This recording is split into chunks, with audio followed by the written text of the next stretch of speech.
You start businesses and you experience problems and you go, God, I want to solve that problem. At the end of our lives, these memories pay dividends. We're going through a whole bunch of changes in the restroom, trying to figure out, where do I put my bag?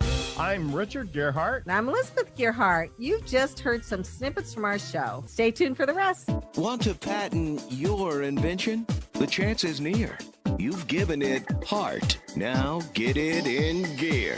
It's Passage to Profit with Richard and Elizabeth Gearhart. I'm Richard Gearhart, founder of Gearhart Law, a firm specializing in patents, trademarks, and copyrights. And I'm Elizabeth Gearhart, not an attorney, but I work at Gearhart Law doing the marketing, and I have my own startups. Welcome to Passage to Profit, everyone, the road to entrepreneurship, where we talk with startups, small businesses, and discuss the intellectual property that helps them flourish. We have a very special guest, Greg Reiter. He's a serial entrepreneur, and he's founder of LaunchCart, and he has lots of great information for our audience today. Can't wait to talk with him. And then we're very pleased to have Jennifer Loomis. If you're like me and you have photos all over the place, Jennifer is the one to help you get them organized. I went on our site. It's super impressive. Then we have Tamara and Sean Turman with PocketBookProtector. And I personally own this. They're clients of Gearhart Law. And I love it. So you've got to hear all about it. Great. But before we get to that, it's time for IP in the News. What's on the table for our discussion today? Well, who doesn't love Lizzo? Lizzo was trying to get a trademark and they weren't going to give it to her because it was common expressions. But then they thought, well, she actually made this famous, so let's go ahead and give her the trademark. So she released a song called Truth Hurts, and it was re-released as a radio single in 2019. And it went on TikTok and hit the Billboard Hot 100. And the opening line of the first verse is, I just took a DNA test. Turns out I'm 100% that bleep. It's a word that starts with a B and rhymes with witch, but I'm not going to say it on the air. And we might get edited off by Noah, right? I love that. And so what is the trademark then? The trademark is I'm 100% that, because people started putting it everywhere on clothing all over the place. And she was the first one to say it, and she made it famous. Well, usually if you want to get a mark like that famous, you have to prove secondary meaning, which means that people especially associate that phrase with you. And that's not always an easy road to go if you're trying to get a trademark granted, but that's obviously the route she took. And hopefully she'll have a great trademark. Right. She took it to the Trademark Appeal Board. They reversed the ruling that she couldn't have it because she popularized the phrase. Mm-hmm. And evidence of the record here indicates that Lizzo in her hit song Truth Hurts popularized the lyric and elevated 100% that bleep from what may have been a lesser known phrase to more memorable status. So there you go. She did it. We'd like to ask our guests what they have to say about this and what they think about it. Greg? I hear that, I go, wow, that's hard to believe. It's something I think that just lends itself to celebrity star power, right? If you have that celebrity power, then you can get a lot done in this world, right? I think that's one of the takeaways. It immediately made me think, I had Percy Miller, also known as Master P, just joined my board of directors. And he's famous for that saying, make him say, I'm like, well, maybe he should get that trademarked. You should try. Well, that's great. Kenya, what are your thoughts about this? Well, I'm more impressed that Greg knows Master P. He's been on our Power Move a few times. But I guess I would say it seems like a really common phrase. I've heard it a gazillion times before Lizzo, to be exact. But listen, to each his own. I'm happy for her if she's happy with that. I'm sure she could afford very expensive lawyers who really honed in on this. Right. I think my brother coined that when I was like 5 years old. That's really? What he used to call me. Only it was that little B. Not 100% that. So, Jennifer, what are your thoughts? I mean, my first thought was she must have really good lawyers, right? Like that takes some firepower to really drive that home. Yeah. I mean, most people don't have the celebrity status, and then you have to collect evidence, and that's expensive, right? Yeah. To get evidence that this is famous. How are you going to do that with surveys, with amount of merchandise sold? All of that stuff has to be collected and presented to convince the trademark office. So it is an expensive operation, but I guess she thought it was worth it. So yeah. Tamara and Sean, what do you think about all this? You know, I have to say, she has the confidence that leads with it and the business mindset. So I think go all the way. If you can capitalize on it, go for it. Absolutely. Get what you can get and don't look back. Do you think I should get a t-shirt that says that? I can help I'll you get that. too. Sean, any thoughts? Yeah, I'm right there with her. I agree. She's setting precedent. Kudos to her for trademarking something that she made famous. I think she deserves a lot of credit for that. That's Richard's Roundtable. And I guess the takeaway from this is become a celebrity and you can do just about anything you want. But now we're on to our featured guest, Greg Reiter. And Greg, so happy to have you here. I mean, our audience is made up of entrepreneurs and people who are thinking about becoming entrepreneurs. You've made it in every sense of the word. Why don't you tell us a little bit about what you're up to now? And then maybe we can talk a little bit about helpful tips for entrepreneurs. When you say I made it, we're on this journey that never ends, right? And we continue to go. And I started off my journey getting my securities license when I was 20 years old, and then bought the firm I worked for after reading Think and Grow Rich at the age of 21, and was the youngest owner and operator of a full service broker dealer in the history of the United States. And that was my first big mistake in life. But I spent the first 20, 25 years of my life raising money for companies, helping them get their intellectual property and guiding them and coaching them and mentoring them and, you know, all these inventors and all that kind of stuff. And so I really do have a love for entrepreneurship and helping entrepreneurs succeed and helping them avoid the landmines. And now I am one. And, you know, you start businesses and you experience problems and you go, God, I want to solve that problem. So a few years back, we started Launchcart, and it's really an alternative to Shopify. And some people say a competitor. I'm like, wait a sec. They're a $50 billion company. I'm not. So I don't really think of myself as a competitor, but I am the new alternative to Shopify. And we're creating a platform that really enables entrepreneurs, small business owners to get launched online and starting off selling branded merch, your Launchcart merch, you know, whatever merch you have for your business with no inventory costs, no money up front. And we're also building a whole platform just to help you get done faster and easier. And then we're creating a marketplace we call the on-demand product sourcing marketplace. So if you have a product and you're looking for distribution, and I have one right here called Spin Gym. It's this little thing that you pull on it. It helps you work out and you can carry it with you. You can take it with you. They sold 2 million of these on Home Shopping Network, but she doesn't know how to sell them from her website. So the idea is I'm going to create another distribution channel for her, allowing Launchcart sellers to help her become a distribution channel. That's great, Greg. So getting back to the entrepreneurs, what are some of the big mistakes that entrepreneurs make that you've seen? And how would you coach them to either avoid the mistakes in the first place or fix the mistakes after they're made? I have like 3 things. One is mindset and commitment. It's like if you can't figure it out between these 2 things we call our ears, you're never going to get there. So it's always got to be that mindset. The other thing is sequence. People do things out of sequence. And I want you to think about, I'm starting here at A and I want to get to Z. What do I have to do in the right sequence to get there? And then 3 is you need a coach, you need a mentor. Like you literally cannot achieve anything of success without getting advice from people that have been there, done that for you. And of course, there's all kinds of little things in between those 3 things. But when you think about mindset, sequence, and getting the right mentors and coaches, it's going to give you a much better chance of succeeding and making the end goal where you want to get. It seems like the theme for 2023 is getting a good coach, because our last guest said that too. And I agree more. I have a coach. But Greg, you knew this was coming. I have to tease you. With a name like Greg Reiter, spelled just like people that write books, what are you doing in the digital space? No, it's funny. It's like you go to these events and they put your name, Greg Reiter. And I went to this event that was like an author's event and nothing but authors. They go, oh, Greg, you're a writer. I'm like, yeah, I am. Like, well, what have you written? I'm like, I haven't written anything. But you just said you're a writer. And I'm like, I am a writer. But you just said you haven't written anything. But I am a writer though, right? So that kind of forced me to write a book back in 2015 called Saving America One Crowd at a Time, which was one of the very first books that came out on crowdfunding, which is in my opinion, a method of democratizing, fundraising and capital raising for entrepreneurs and businesses. But it's been a great name. I love it. And, I always tell people, writer like an author. There you go. So getting back to your 3 points, when you say mindset, could you expand on that a little bit? Well, think about it, right? If I think I can, I can. If I think I can't, I can't. And there's a couple of issues with that. It's like, one, first of all, we have to believe that we can do it, right? And we have to believe that we can achieve it. And we have to have the self-esteem and the mindset to believe we can do it. But the other thing that pulls most people back is the people we hang around with are pulling us down. That old story about you put a bunch of crabs in a pail and one's trying to claw out of the pail and the other one pulling back in. And there's that theory that Norman Vincent Peale said that 95% of people never achieve their goals.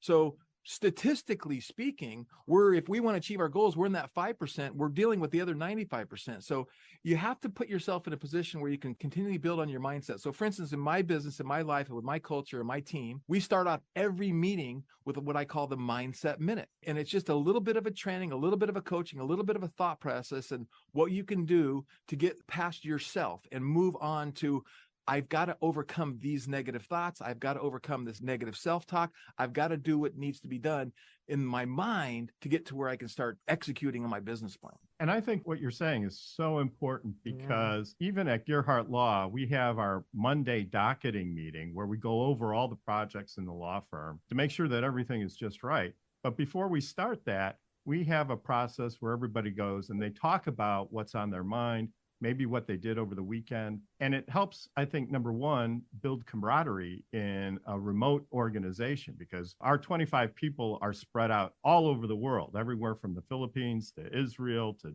different parts of the US. And it brings people together and it gets everybody sort of out of the weekend mode and start moving into the work mode. And it's really one of the only ways that people get a chance to communicate with each other. No, that's well said. And let me go back to your Lizzo situation, right? So Lizzo probably had an obsession with getting this trademark because if I called you up and said, hey, I want a trademark, I'm 100% that, you would probably say, hey, you can't trademark that. It's got this, got that, you can't trademark it. No, trademark it. I'm throwing you money, go, right? So that obsession, right? That's a mindset, right? That seriously, and you think about every successful athlete, celebrity, my partnership with Percy Miller, Master P, do these people have an obsession with the end goal and what they're doing? And that's all part of that mindset. And seriously, in today's culture and today's world, if you don't really have that obsession, you need to really think twice about what you're doing, right? Because the other thing I hate about entrepreneurship is that they think they can achieve, they don't have the obsession, they don't go with the right mindset, and they go from a job where they have security and they get paid money and they have maybe benefits, and then they go to a job where they're working 14 hours a day and there's no security, there's no insurance, and there's no benefits, and they have no way out because they haven't taken the right steps. And I think the other thing that you brought up kind of said the same thing in a different way was watch out who you hang out with, because one thing this guy in this book said is if somebody's telling you you can't start a digital marketing business unless they are a millionaire that started a digital marketing business themselves and made millions of dollars, they don't know what they're talking about. So listen to them. No, and that to me, I'm a Christian, and that's a biblical thing, right? The words we speak, right? And the words that people speak over us, I really believe that's powerful. Like, so I don't want to speak those things of negativity. And when I think about them, I remember another friend of mine, Lisa Nichols, she wrote the book, Chicken Soup for the Soul for African-Americans, or whatever that title was. And she used to talk about the negative self-talk and that negative cassette player that goes off and talks to you. You have to learn to, one, be aware of that negative self-talk. Here we go, right? We're right into Mindset Minute. You need to first be aware of that negative self-talk. And the minute you get that negative self-talk, you have to say to yourself, I recognize negative self-talk, flip the coin and start talking positive to yourself, because everything is within, and within is what we manifest. The other thing is sequence.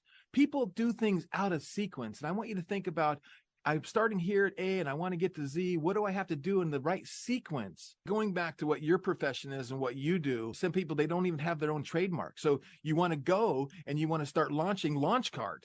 And you start going to town with it and you do it, but you haven't filed the trademark or you haven't filed that patent protection or whatever that might be. That's out of sequence. Like, seriously, it's like, if you really are committed to building a vision and a dream, let's get your intellectual property in line first. So as your success grows, you don't have the chance of losing it. And there's this example that my partner had with Jennifer Lopez. He launched Jennifer Lopez's brand. My other partner, Bern Ullman, he's what we call the man behind the brand. But he launched Jennifer Lopez's brand. And if you guys remember, Jennifer did that J-Lo perfume.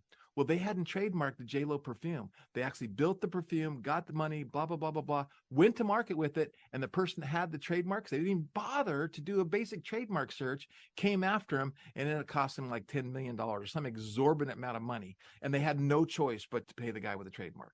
So that's just one thing of sequence, right? It's like, and you start to think about that. And that's where a coach comes in and goes, what do you want to do? What do you want to accomplish? You're here at A, you want to go to B or C or D. We're not going to go straight to W. Not going to happen. So I think that's just the mindset you have to have. I agree. And that story is perfect. We see it over and over again. People don't check the trademark landscape or the patent landscape. They invest a lot of money in a business, and then they find out a couple of years later that they have a problem, and it becomes very expensive. It's either payments or licenses. If they had looked before they left, they would have avoided a problem. So I'm really glad that you told that story. Kenya? Well, I want to go back to something that you said earlier, Greg, about obsession, right? Because sometimes there's like a negative connotation when it comes to that word.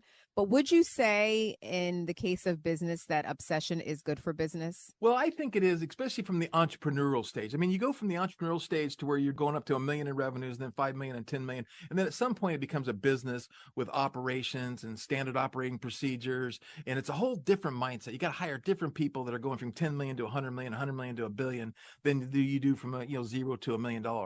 And I think that the obsession really is that never give up. Like, we're going to get kicked in the teeth. We're going to get knocked over. We're going to get run over by the trucks. And if you don't really have that obsession to follow it through and see it through, your chances are very, very slim that you're going to make it to the end of the game. Greg, I wanted to go back to LaunchCart a little bit. So Shopify exists. When you were looking at starting LaunchCart, I assume that you were very passionate about that and a little obsessed probably, but why would you develop something that people think that there's already a solution for? Is it a new solution that you have, or do you just think like you can do it so much better, or are you a different targeted demographic? Now, that's a great question. So no, we were partnering with celebrities and helping them in building their e-commerce store and building their brands and helping them monetize their fan base through e-commerce on a partnership basis. So a revenue share basis, as opposed to accepting, time for money. And as we're working with Shopify, the pain points, it's built on an app technology where you want to have customer reviews. You got to go to the app store, search for customer reviews. Oh, there's 7 choices. Pick one, download one, configure one, and install it, configure it, and then pay extra for it. Oh, and then I want a promotional bar. Got to go to the app store. It would be like getting this $1,400 smartphone, and all it did was make and receive a phone call. So you had to get all these apps, and then each app slowed your site down. And when you slow your site down, it hurts conversions. I'm a digital marketing guru. I would tell people with certainty that I'm one of the top digital marketers on this planet, like in the top 1% or 3%. I'm really, really good at what we do. And we were doing millions and millions and millions of dollars worth of business. And every day I'm just going, bam, bam, bam. Oh, this problem, that problem. And as a digital marketer, it just didn't do things that I wanted to do. And then one day I was like Shopify support, and I saw that they were a $10 billion company. And I'm like, what? This company's a $10 billion. I even have a screenshot. It was January 4th, 2018. $10 billion company.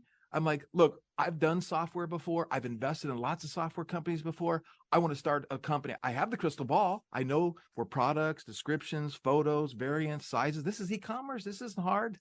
That's what I thought at the time. And we're thinking we're making really good money doing what we're doing. But we're like, God, if we had our own platform, we could really control the brand experience. We could really control everything. We went out to create our own platform called LaunchCart and have the apps, what I call the must-have features built in, have the digital marketing features built in, like funnels and pages and upsells and downsells and order bumps and all the things that we use as digital marketers to increase our average order value and increase the lifetime value of a customer. Let's build that in and give it to everybody. And then I wanted to let's make it for free. Let's have a freemium model. So we literally have people in 182 countries, South Africa, Ghana, Malaysia, Bangladesh, India, Pakistan, America, that don't have the funds to pay the monthly fees to start their e-commerce business. So we get them going, and then we integrated with companies that will print on demand. So I literally can take anybody's logo and build them a store in LaunchCart in a matter of hours and have t-shirts and hats and hoodies and water bottles and coffee mugs and phone cases and all of it's print on demand, no inventory costs up front, no money up front, and they can literally be in business and have walking, talking billboards and making money from their brand without any inventory costs up front. I understand. So you took what somebody developed just to let people pay for merchandise and added the marketing piece to it, a huge, powerful marketing piece to it. So yeah, I'm on board. Like when Jersey Podcast starts doing merch, I'm on board. You've got a customer. Yeah. So do you ever have any copyright issues with people who want to start selling merch, but maybe it's not really their logo, it's somebody else's logo? Like the Lizzo thing?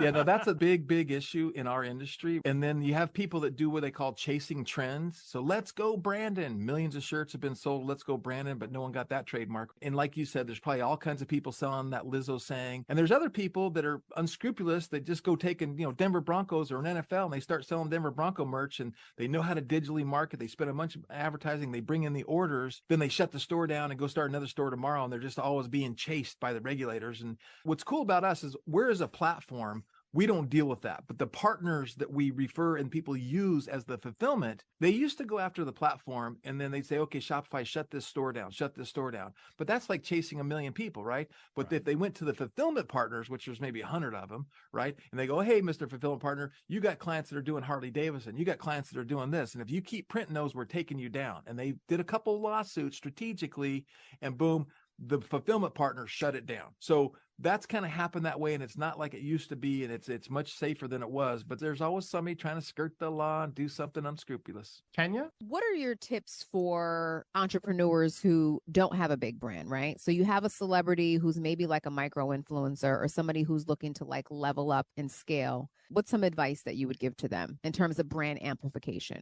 Well, that's a great one. So we're going to come back to mindset just for a second. The mindset, like, look, Nike started in a dorm room. Think about it. Every brand started somewhere. So you have to start and you have to know, hey, I can do this. I can create something of significance. It's going to take time. You can do that. That's number one. Number two is do your research. So I'll give you an example of a brand that I'm creating. It's called Rescue Joe, and it's a coffee brand that's going to donate money to rescue dogs. So now I say, why would I do that? Well, I researched the coffee business. And this is pretty obvious, right? It's one of the most addictive I think is water's number 1, tea's number 2, and coffee's number 3 in the world, right? Guilty. One of the most addictive, right? I got my coffee right here too, right? So we know coffee's a huge business. And then you go, okay, then rescue dogs. I love rescue dogs. I've had them. I'm 61 years old. I've had them my whole life. So you say, okay, now let me get the combination of the addiction to coffee, really, and then the passion of rescue dogs. And now I have a brand. And then I got Rescue Joe. And then my wife said, well, how about we have a tagline, drink a cup, save a pup. Oh, cool. Right. So you start to think through the sequencing, again, going back to the name, the trademark, the domain, the social media, the passion, how do you get people attracted to the brand? You can do that. Right. So really, you just kind of think that through. And then is there an audience for what you have? And now in this day and age, with the internet and social media, it's really easy to do your research to find out if there's an audience. And there's tools to go, I'm going to go see if this grandma stuff is selling on Amazon. I'm going to go see if this grandma stuff's selling on Etsy. I'm going to go see if this is selling on here. And you can kind of see, oh, look, this is selling. There's an audience for this, or this is where they hang out.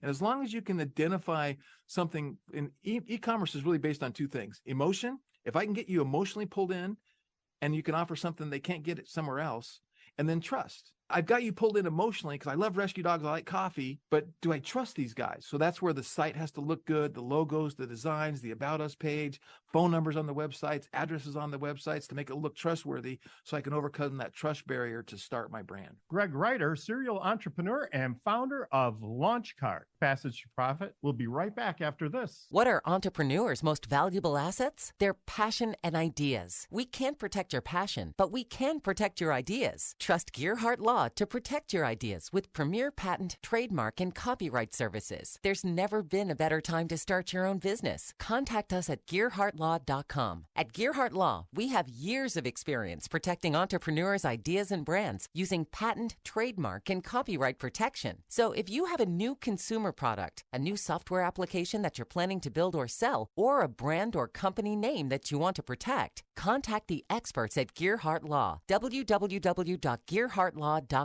Don't let the wrong protection strategy ruin your business. All of our attorneys are passionate about protection and are licensed and qualified to represent you before the United States Patent and Trademark Office. Don't start your project without calling us first. Contact Gearhart Law on the web at GearhartLaw.com. Together, we can change the world. This ad has been read by a non-attorney spokesperson. Now back to Passage to Profit. Once again, Richard and Elizabeth Gearhart. And our special guest, Greg Reiter. Greg wears many hats, and we have just been talking about some of them, but now we're going to go to one that we haven't discussed yet, and Kenya's going to lead us off with the first question. So, Greg, you are really into investing, right? You said you've invested probably in more companies that you've cared to invest it into, right? And I just had a question in terms of investing specific to communities of color. So oftentimes as multicultural entrepreneurs, it's very difficult for us to get our ideas and products in front of people who don't look like us per se, right? And you think about the Jay-Z's of the world, you think about the Nas's of the world, like a lot of the people who have invested in their companies don't necessarily look like them. And I was curious to know, what are some hacks or ways that people in communities of color or entrepreneurs in communities of color can get their ideas and innovations in front of folks such as yourself? That's a really interesting question, because obviously, let's go back 5-10 years ago, and that wasn't on anybody's thought process. It was on the thought process of I'm African American and I want to get funded, or I'm a woman and I want to get funded, or I'm a minority and I want to get funded. Where do I go? There was nowhere to go. Like, it just didn't exist. And obviously, with this movement that's happened, there is places for it. So you can even Google, funds that have allocated money, and corporations that have allocated money. Like, I heard the other day that Chase has allocated like $30 billion, for this kind of investment strategy. But really, what needs to rise up from the ashes is somebody needs to rise up that's a crowdfunding campaign that focuses on serving the needs of that market, right? Or a fund, I think there are venture capital funds that are already popping up that are focusing towards that. So it really kind of comes back to research and asking the right people. And then again, even like with Percy, he's doing a deal with Snoop Dogg, and he wants to help the African-American community, which is why he wanted to come on our board of directors and be involved with LaunchCart, because he sees us as a conduit to help entrepreneurs sell their products, sell their ware. And so I think it's easier than ever, but it really also kind of comes down to that. I call it the world is a connection sport. And what do you mean by that? Well, it's not like I'm talking about football and like banging our heads. It's like, who do you know? So it's really about asking people of influence. And you think of Nas, if you were to Google top celebrity investors, Nas comes up as one of the top celebrity investors. He's invested in a lot of deals. And I think there's a lot of people like that, but how do you get to them? It's Google, like you search for them, you find their manager, you find their agents, you go through their agents and you try to get to them. And that's where, again, going back to sequence, I tell people, put your Dream 100 together. Maybe the Dream 100 is too much. Maybe it's the Dream 20. Put that list together and then figure out a strategy that's very sequential to get to the right people to make the right pitch, because you only get one shot at working with these celebrities and influencers. And the same thing with the investors, right? And so you better have your act together. So when you get that shot, they turn their head and go, yep, let's have another meeting with these guys. Also, you need to make sure that you have your pitch down and rehearse and rehearse and rehearse, so that when you do get that opportunity, you're ready for it. You never know when you're going to run across a celebrity or an investor. So you've got to be ready for that when the opportunity arises. I got a great thing to help set that, like set an anchor for that. So you're either a money magnet or you're a money repellent by the words that come out of your mouth. And again, guys, that's invested in so many entrepreneurs. You have some entrepreneurs that come to you and they just, and I use this expression just to make a point, right? They barf on you with all these words and blah, blah, blah, blah, blah, blah, blah, blah, blah, my baby this and my baby that, my baby this and my baby that, and blah, blah, blah, blah. And 100% of the market's interested in this. We're going to get all women. They're going to love my product, right? It's like when you start telling all women and 100% of the market, and you're not, no, that doesn't work, right? So that's the money repellent. And then when you get with a professional investor, they say, well, what's your cap table look like? And you don't know what a cap table is, you're a money repellent.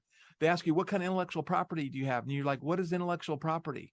Money repellent, right? Right. So we always talk about becoming the language, the skills of language help you attract money, help you attract customers. It's a marketing, concept. But in money, it's even compounded, because as an investor, if you don't have the basic information in your wheelhouse, I can't afford to risk my money investing with you, because we have what we call risk reducers. And the more you know about your business, and the more you add to your board of advisors, and the more you add to your team, that's a risk reducer, that's a risk reducer, that's a risk reducer. Because we all know that 100% of the time, 100% of our investments, we might lose 100% of our money. So now we have to look at how many risk reducers are there, what's the likelihood of that, and what's the possible return. So you're always trying to position yourself on how you're raising your capital. I do the whole course on raising capital, and I tell people, avoid it. Bootstrap, get where you got to go, start selling your products, or bring in that financial partner who you can trust and who could be a partner with you to help you get there, because raising money it's like a whole full-time job. So is building a business. Right. Well, and you brought up earlier having a coach. Personally, I don't think you should ever approach an investor unless you have a coach who can help you figure that out. Even if you take the classes on your own, you've got to rehearse in front of somebody. And the other thing is go to pitch competitions, because you can learn a lot there. And if you've never been to a pitch competition and you're going to go pitch an investor, you're making a huge mistake, I think. Go to them and watch them online and watch the replays online. They're everywhere. Take the time. Be obsessed about being great. Greg, do you think it's true? I'd heard this before, and I don't know how true this is, but investors aren't so much interested in the technology or the type of company as they are in the numbers and what the possible return could be, or do they look at both? Yeah, that's a great question. And neither one of those are really right? I'll be the contrarian on that question. So when I talk to people, going back to sequence, right? You want investors, okay? What kind of investors do you need?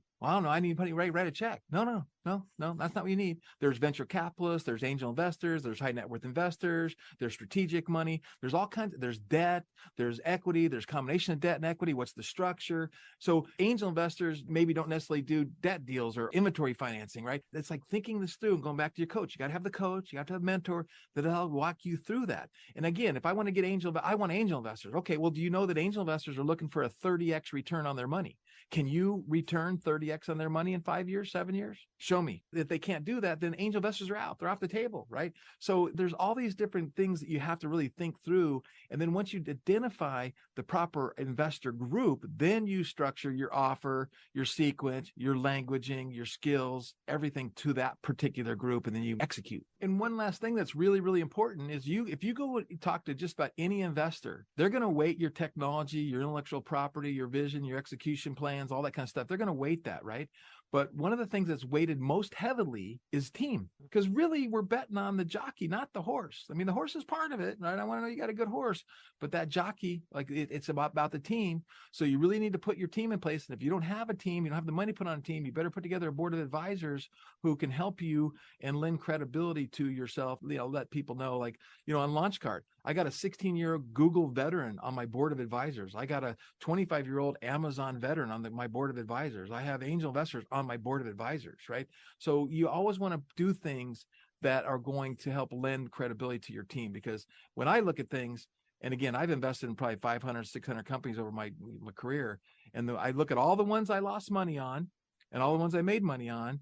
And which, it's like, 1 out of 10 made money, lost money. So a lot more losers than winners. You're going, okay, what was that? And I boiled down to two things: management and marketing.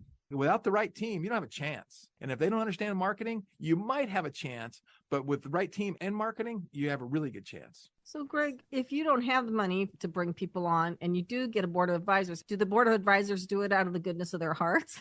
I mean, how do you compensate them for helping you? I do that with stock options. You give them stock option grants, so they get a certain amount of options every quarter, every month, or every year for them serving their purpose. That's great. And having those other perspectives can help, right? So the investors can contribute industry experience and they can contribute their connections too. Now, let me give you a quick example because of what you guys do. So there's these new laws, name, image, and likeness laws, right? So for the longest time, you're a high school athlete, you're a collegiate athlete, you could not monetize your name, image, and likeness.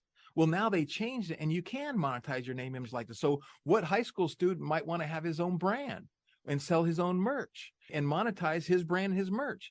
I have no experience in athletic relations, so I'm right now getting ready to onboard an advisor who's a former collegiate athlete, a former NFL athlete, and he's connected, and he's like, I want to be in this NIL space. I'm looking for somebody who wants to do the merch and help perpetuate this, and I could be that guy. So it's like, okay, now I got that guy who can advise me on how to structure things in the NIL space and how to work with athletes and how to work with high school and collegiate athletes. So see how you just put that piece of the puzzle in, and you do that first before you launch that division, because we're going to make mistakes if we don't. Proper marketing done right is, again, it's like installing a magnet into your business to where people come and they're knocking on your doors to give you money and to partner with you and to work with you and to do what you're. And there's all kinds of marketing facets and verticals and tactics. But for me, here's my bottom line. I believe the person that can spend the most money on advertising wins. So you say, okay, well, how do I do that?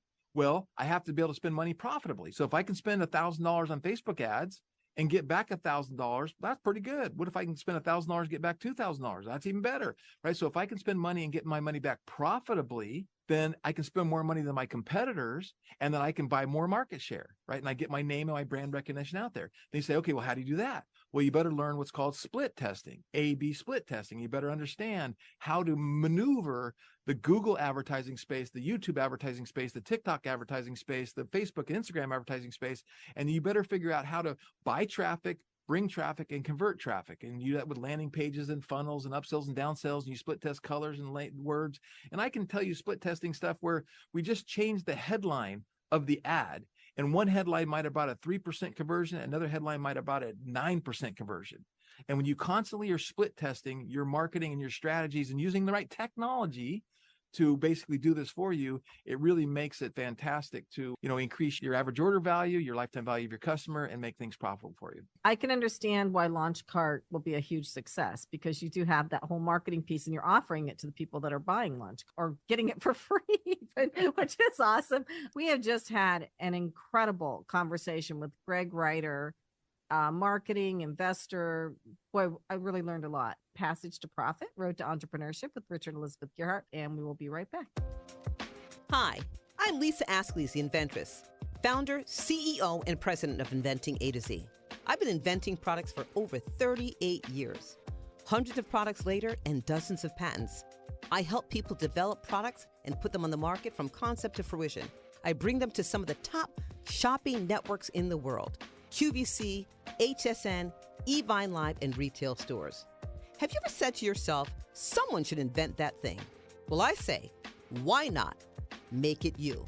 If you want to know how to develop a product from concept to fruition the right way, contact me, Lisa Askley's the Inventress. Go to inventingatoz.com, inventingatoz.com. Email me, lisa@inventingatoz.com.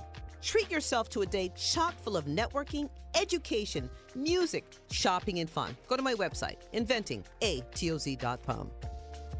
Passage to Profit continues with Richard and Elizabeth Gearhart. Special guest today, Greg Ryder, who was just amazing. I learned so much and I took notes during his presentation. If you don't have the opportunity to hear the whole show, or you want to hear it again, you can always go to where we give our podcasts. Now it's time for Power Move. Kenya? Yes. So for Power Move, I'm really excited about this one. We're going to feature another author who is fighting poverty and homelessness by donating thousands of books to Jamaica and Ghana to teach life skills to kids. And her name is Renee Smith. She is an award-winning educator and a children's book author who lives in Union County, New Jersey. We should have her on the show one day. She's local here. Absolutely. Yeah, absolutely. Yeah, and she started her own non-for-profit independent authors book experience, where I had mentioned earlier, she donates thousands of children's books locally, nationally, and internationally. She's taking young readers on a financial literacy journey with a main character, Freddie, and teaching them how to create good money habits by purchasing new things like bicycles and things that kids purchase. So I thought that was very interesting. So I gave her Power Move for today because I love teaching kids about money, and I think that that's a creative, clever way to do that. Good for her. Yeah. Elizabeth? For those of you who haven't heard this before, so I have a startup. It's called Blue Streak now. It's a video directory of small businesses. It's gone through many iterations. Now it's a B2B, non-location based directory of small businesses. And I've been developing it for the last few years. It's changed again. I won't go into too much detail because I'm probably going to change it a little bit more. I'm having the website developed, and with discussions with my peer advisory board and my website guy, made another big change. And I also started a podcast called the Jersey Podcats, and it's for people talking about cats and having a lot of fun with that one. But I am infuriated. We filed a trademark. Gearhart Law filed a trademark for Blue Streak, and I got this notice in the mail. And this notice looks very official, and it says on it, it says trademark publication, and it says publication fee, $1,420. And if you just look at what's in big, you're like, oh my gosh, I have to pay $1,400 for my trademark to get published. And then if you read this small print, it says it's from the WTP, and it has like international classes. So it looks like maybe the World Intellectual Property Organization. No, the small print says, we offer you the registration of your brand in our private database. Why the heck would you do that? What good is that going to do you? It's a total scam. scam. And so this is for, if you're a trademark owner, you have probably already received these things, and you just have to be really, really careful. Hopefully you have a trademark professional that you can go back to and say, do I need to pay this? But in general, either correspondence will come right from your counsel, or it'll come from the trademark office directly. The USPTO. And USPTO. And it will say USPTO. And there's tons of these scams out there, and people fall for them. Right. I mean, and they'll send out 1,000 letters, and one or two people will pay the fee, not knowing any better. And they make money doing this, but Right. it adds no legal value whatsoever. So if you ever get one of these, check with somebody before you pay it. Even if you don't have a trademark counsel, send it to me. I'll look at it and I'll tell you whether to pay it or not. So yeah, it looks very official and looks very real. And if I was not married to an attorney who does trademarks, I might be fooled. And, you have to read the fine print on these things when you get them too. But anyway, so that's that. So let's go on to something more pleasant. I want to introduce Jennifer Loomis. Oh my gosh, this is something that I desperately need, Jennifer. She has a background as a photojournalist, but right now she's doing signature photo organizing. And I went on her website. It's amazing. Can you please tell us all about it? My latest project is signature photo organizing. I like to think of our mission as preserving your visual assets, which is what we call your photographs. That is not only your digital photos that we all have on our phone. I have 60,000 and I only have one kid, but also those print photos that have been handed down, albums, everything, you name it. It's a really important thing because I think at the end of our lives, these memories pay dividends. These are the dividends that really matter. How we got started was really random. I'm actually a photographer and have been for 30 years. I had a client call me up during the pandemic and say, I have so many photos. I can't find anything. Google, Amazon photos, Picasso, whatever. I don't know what's going on. Can you help me? She has 4 kids. And I thought, well, what happened during the pandemic? We all slowed down. I had time. I said, sure, I can find anything. If I photographed you in 2004, all I need to know is that and your last name, and I can go right to those images. So I have 30 years of experience of finding things. And as a pregnancy photographer, I like to say there's no such thing as a reshoot, right? You can't lose those images. So I started to help her. And I think the pandemic was significant in this business's growth because so many of us slowed down. So many of us pulled in. So many of us started to realize what's important, what is important? Family, memories. And so what we started to do for her was organize all this stuff and make albums. And I have to say, she's in Silicon Valley. We have clients all over the country. I was down at her house doing a photo shoot for her and her 4 kids. And she had told me, she goes, Jen, those albums, every day my kids look at them. And I thought, yeah, she's just saying that for me. But that's so true. Our kids loved to look at movies, videos when they were younger. I mean, the holidays come around and they just love looking at that stuff. They like looking at pictures of themselves when they were babies.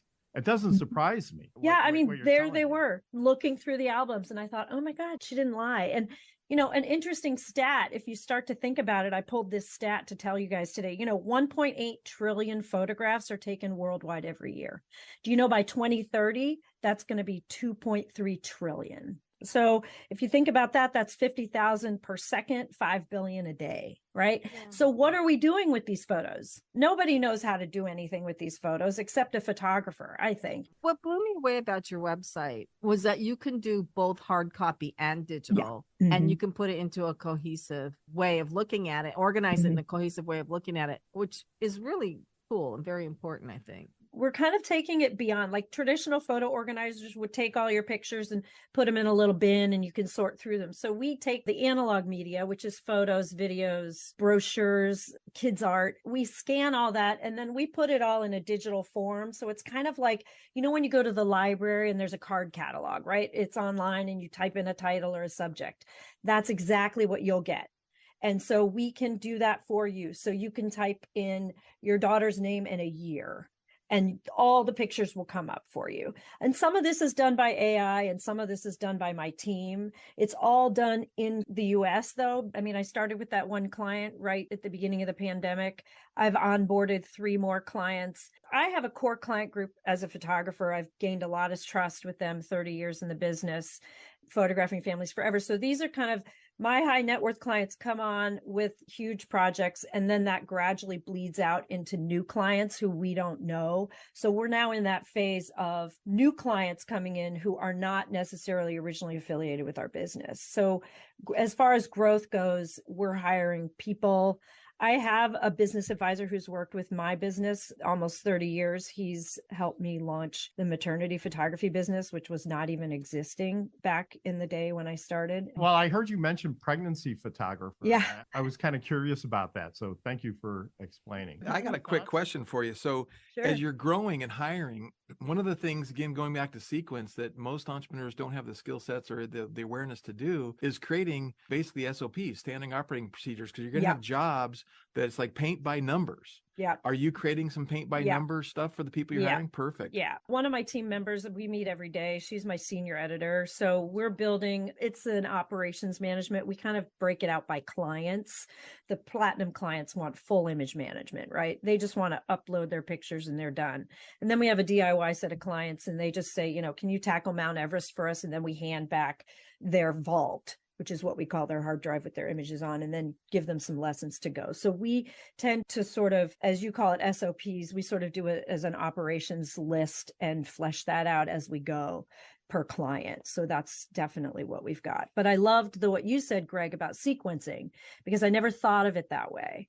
But that's in fact how I started the maternity business, because I was an artist and wanted to make sure I stayed in business, and really spent a lot of time building an advisory board, trademarking, and things like, you know, contracts and all that kind of stuff to make sure we had everything covered. And we're looking at this business the same way. It's a little different, this business, because it's not relation to me per se, versus the maternity photography. It's like they wanted me, right? Yeah. Like I was the commodity, I was the artist. Right. Now we're kind of taking that trust and trying to build that out as a business that's not linked to my identity. I think that's so cool. I want to talk about being a client, because it's such a big business, and you think about hiring and scaling, right? It's like, and then this idea that I'm going to ship you all of my VHS, you know, when I was like, you know, filming all my kids. And are you for going back to trust? Are you for real? Can I trust you? What if I never get them back? What if it doesn't happen? You know, it's like that whole thing of how you handle that from a marketing perspective, but then just training your people that you're hiring on how to handle and deal with that. And so you can scale the business. Yeah. And scalability is interesting for me. That's my biggest challenge, to be honest. I mean, in my last business, I mean, I made millions of dollars photographing pregnant women, nude and semi-nude, traveling all over the world and having women come to me. But when it's you, there's a cap. There's a cap on what you can do. You know, I brought in other photographers and I had a team, and, you know, at one point, 8 people were working for me, but everybody wants you. The celebrities, the high profile people, those are the ones who want you. They don't want to deal with your team, right? So with this new business, it's a new challenge for me, because yes, I interface with a lot of the higher profile clients because confidentiality is a very big deal for us. I understand that. I respect that. I mean, when you're photographing semi-clad women and they happen to be the wife of a very famous musician, they want to know that they're going to trust you and their images aren't going to end up somewhere else, and that everything's tamped down. So I mean, that is my big challenge, right? Is scalability. I can help you with that. Kenya, do you have a question or comment about this? So obviously you can only take on so many clients at one time. Have you ever thought of making this like a franchisable model, like once you get it going operationally, so that you can kind of help other photographers implement this for their business? I hadn't thought about franchisability. What I had thought about was kind of a big hub of people. I mean, we're a women-owned business, and I work with also, I like to hire maybe neurodiverse people. It's a perfect example of somebody who sits there and scans your prints all day. I couldn't do that, but I have a woman and she's neurodiverse, which means what? She's on the spectrum, right? She can totally sit there and handle it. And she's like so organized. Like I'm almost delighted. But franchising, maybe that's where I would definitely need a coach. That is completely out of my lane to think about that. I'll jump in real quick, because Kenya, see, you just took the next thing I was going to say, is really that's one of the best ways to scale is either some type of franchise model or licensing model, right? Where, and again, it's like a digital product, a business in a box, going, hey, look, I'm going to show you how for an investment of 20 grand buying my business in a box, we're going to coach you and mentor, and we're going to give you the marketing materials. We're going to give you everything you need to go do this. And you can make $100,000 a year in the comfort of your home, work when you want to work, wherever you want to work, blah, blah, blah, blah.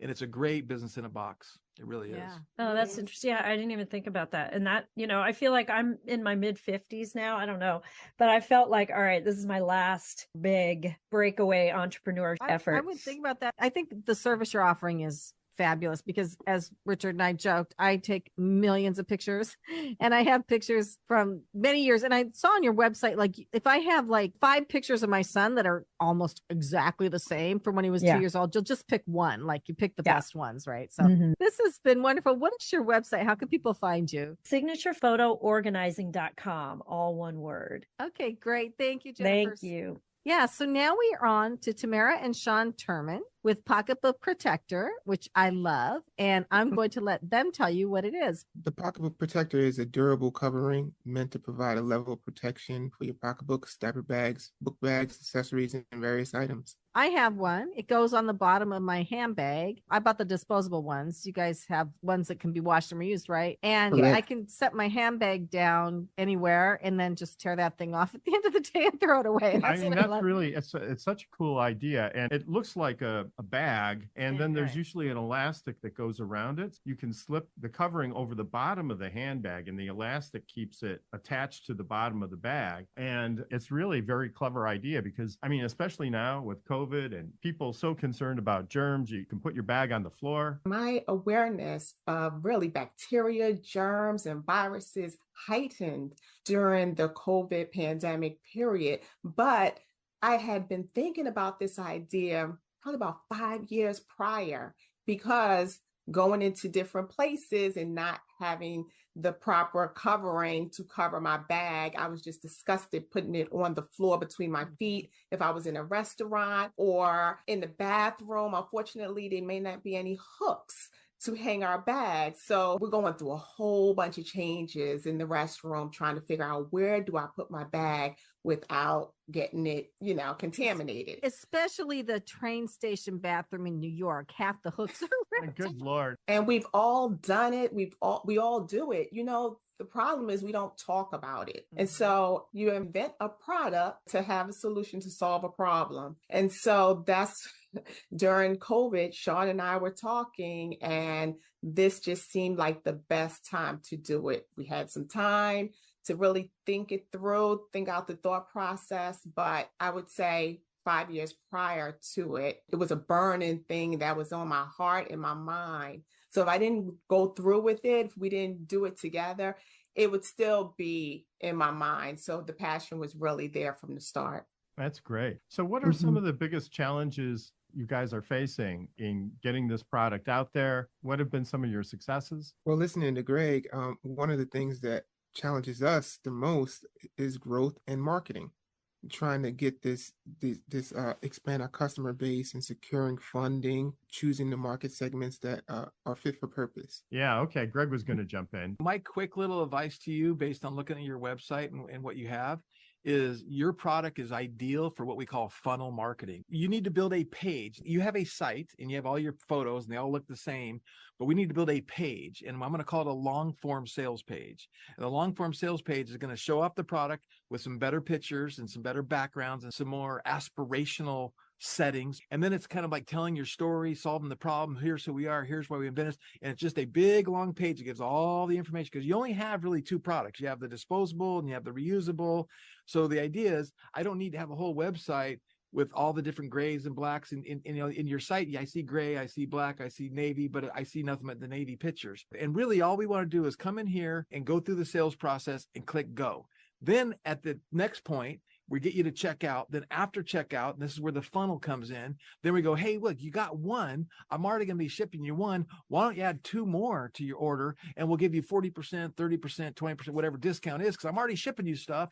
I'm just going to include two more for you, because anyone who buys into this, they need more than one. And then you can do another upsell going, hey, why don't you get a couple disposable ones to give to your friends or your family or keep around, whatever. So then you go through this funnel and it's trying to get them to buy more than one. So you have two issues. You have to get through that, because you have a product that people probably need and want, but they don't know it exists. And that's kind of what LaunchCart's about, can help you. You could even set that up on LaunchCart over and above what you have here as a test to do that. We did a soft launch back in June, as Sean said, and we just started literally last year. And so now we have our fully stocked product and we are in launch mode now. We have a consultant. Her name is Lisa Ascalise.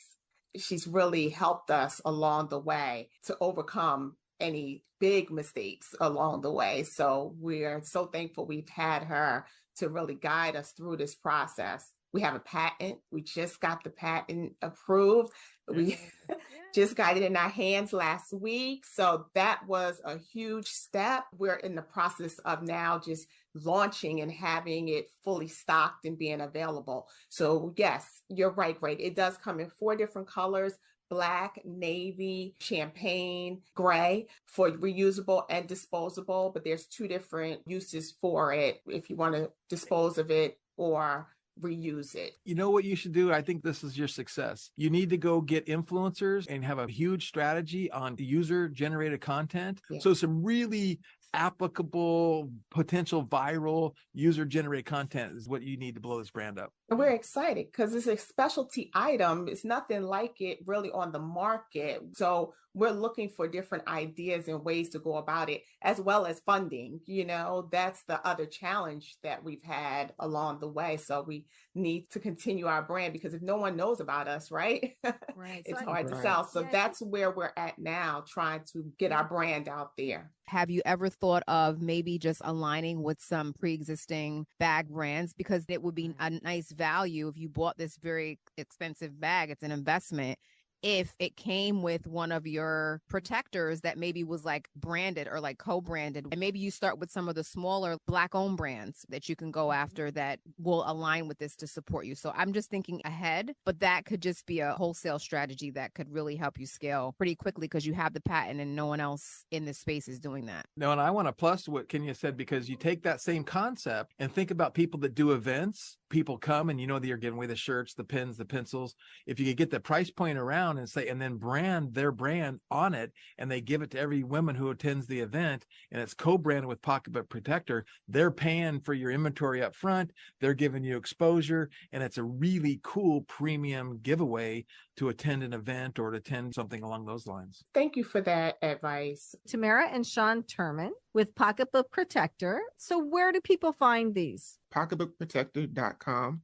And we're on our social media, Instagram and YouTube. So you can find us on the website. Great. And I already have them. So anyway, Yeah. you are listening, listeners, to Passage to Profit, Road to Entrepreneurship with Richard and Elizabeth Gearhart. Our special guest today, Greg Ryder. If you missed any of the show, it's definitely worth it to go back and listen to the podcast, which will be out tomorrow, anywhere you find your podcast. And we're not done yet. We have a fun little segment coming up. We'll be right back after this. There's never been a better time to start your own business. The opportunities are infinite and only limited by your imagination and enthusiasm. At Gearhart Law, we believe the most successful companies all have one thing in common. They start with a solid foundation first. Gearhart Law has years of experience protecting entrepreneurs' ideas and brands using patent, trademark, and copyright protection. So if you have a new consumer product, a new software application that you're planning to build or sell, or a brand or company name that you want to protect, contact the experts at www.gearhartlaw.com. Our professionals will create a custom strategy designed to fit your needs and your budget. All of our attorneys are passionate about protection, licensed and qualified to represent you before the United States Patent and Trademark Office. Don't start your project without calling us first. Visit gearhartlaw.com. Together, we can change the world. Visit GearHartlaw.com. This ad has been read by a non-attorney spokesperson. It's Passage to Profit. Alicia Morrissey is our programming director at Passage to Profit, and she's also a fantastic jazz vocalist. You can scroll to the bottom of the Passage to Profit Show.com website and check out her album. Now it's time for Elizabeth's question. Well, considering that we have the head of Launch Cart here, and we have somebody selling a consumer product and somebody selling a really great service, and it's all online, you can get it online. The question I have is, what was the last thing you bought online? I'm going to start with you, Greg. Okay, I am a 37-year-old married man. I got 5 wonderful children, but I only got 1 grandbaby. So I took my grandbaby to the pumpkin patch to get a pumpkin last Halloween. I asked her to give me a kiss while my daughter was taking a picture. So they got a picture of my granddaughter giving me a kiss on the cheek at the pumpkin patch. So I got online and I wanted to have a printed version going back to, the memories. And I literally have it sitting right here on my desk, and I look at it every day, and it just puts a smile on my face. And it also gives me that thing to say I'm grateful, right? Because I'm always talking, one of my favorite things I always say is wake up with an attitude of gratitude and tell somebody you love them, you have a better day. So I'm so grateful for my granddaughter, and I love that photo, and I got that online. That's so nice. What about you, Jennifer? Well, I know this is going to sound weird, but literally I just just bought a bunch of acid-free print protectors for a client who just dropped with us about 20 boxes of print. You should save that print, Greg, and you should watch the sun, and you should save the digital file because the print will degrade. So that's what I bought online. It's very boring, just like loads of different sizes of acid-free archival print protectors and envelopes. What about you, Sean? What was the last thing you bought online? This microphone. I love this microphone now. But the microphone and some backlighting for our products. And Okay, Kenya, what's the last thing you bought online? So the last thing I bought online, which I'm really excited to talk about because I've always wanted to talk about this on the radio, is Barocca. And I don't know if you've ever heard of Barocca, but Barocca is B12 and B6 tablets that you take, and they have caffeine in them. So if you need a nice little pick-me-up in the morning and you've been very codependent on coffee, they're a great alternative to probably the 10 cups of coffee I normally have. I just need one Barocca to get it done for the day. The last thing I remember that I bought online was a new watch strap. So I have a Garmin watch and the strap broke, and I bought like 4 different straps over a period of about 3 months, and none of the straps fit. So I finally went to the Garmin website and I got it there, and eureka, it works. So my watch is not falling off my wrist anymore. And what about you? Well, this is like so boring, but I so love it that I did this. We have 2 sinks in the kitchen, and the one sink is where I wash the cat food dishes, and the sink just always stinks no matter what I did, like garbage disposal cleaners, bleach, whatever. And so I finally decided to replace the little garbage disposal black insert thingy, rubber insert thingy in the garbage disposal. I did it on both the sinks. Oh my gosh, what a difference.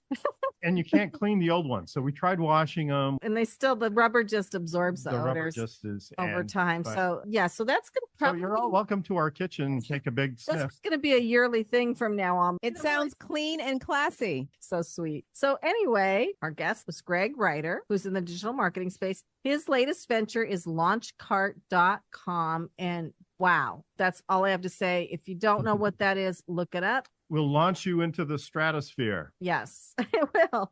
And he had such great advice and unbelievable guests. Thank you so much. And then we had Jennifer Loomis with signaturePhotoOrganizing.com. What an incredible service. And her problem is scaling it because now people find out about it. They all want it. I want it because our pictures are just all over the place. We have a lot of pictures. We need to get ourselves in gear here and get this taken care of. Yes. And then we had Tamara Turman and Sean Turman with PocketBookProtector.com.